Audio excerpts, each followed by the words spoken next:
From Keene in the Shire, the Liberty Media capital of the world, this is Daryl W. Perry, host of FPP Radio News for Tuesday, November 29th, 2016. Silver is trading at $16.49 per ounce. Gold is valued at $1,183 per ounce. Bitcoin is trading at 1.8 cents, and the average price of Bitcoin is $737.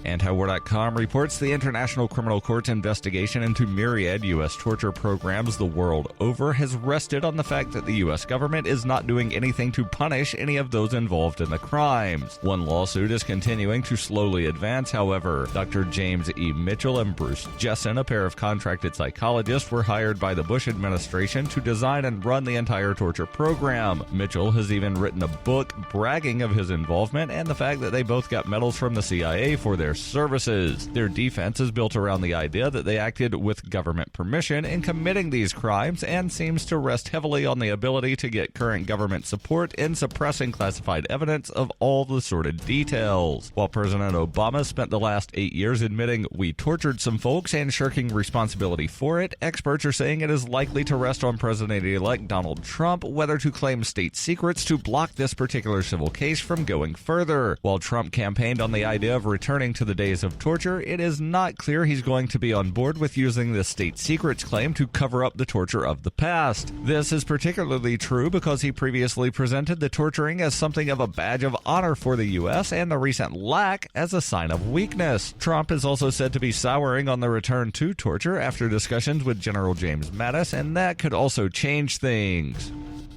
For nearly 40 years, Roberts & Roberts Brokerage has been a trusted source for buying and selling precious metals like gold and silver. They also take Bitcoin for precious metal purchases and have permanently removed the minimum purchase amount for all orders paid in the digital currency. Call Roberts & Roberts today for knowledgeable advice on buying and selling precious metals and a forward-thinking approach to new technologies. 800-874-9760 or visit online at rrbi.co.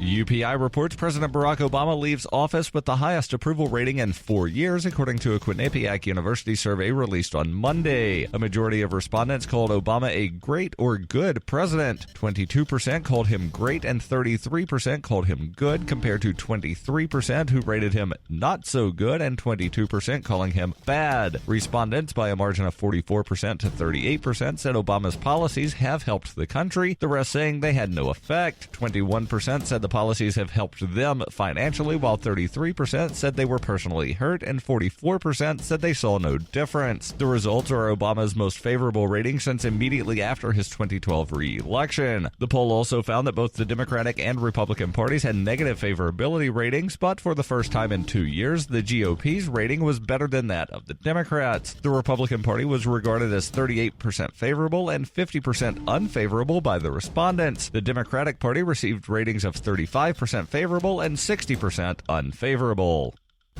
Bitcoin Not Bombs is a launching pad for nonprofits and social entrepreneurs into the financial freedom of the Bitcoin economy. Bitcoin Not Bombs offers premium publicity campaigns designed to facilitate an organization's adoption of Bitcoin as a payment system and to fully capitalize on that decision in their fundraising efforts. Bitcoin Not Bombs is fully committed to being the hub of the nonprofit sector of the Bitcoin economy, maximizing the potential cross-promotion of all our clients and commercial partners. To learn more, visit bitcoinnotbombs.com.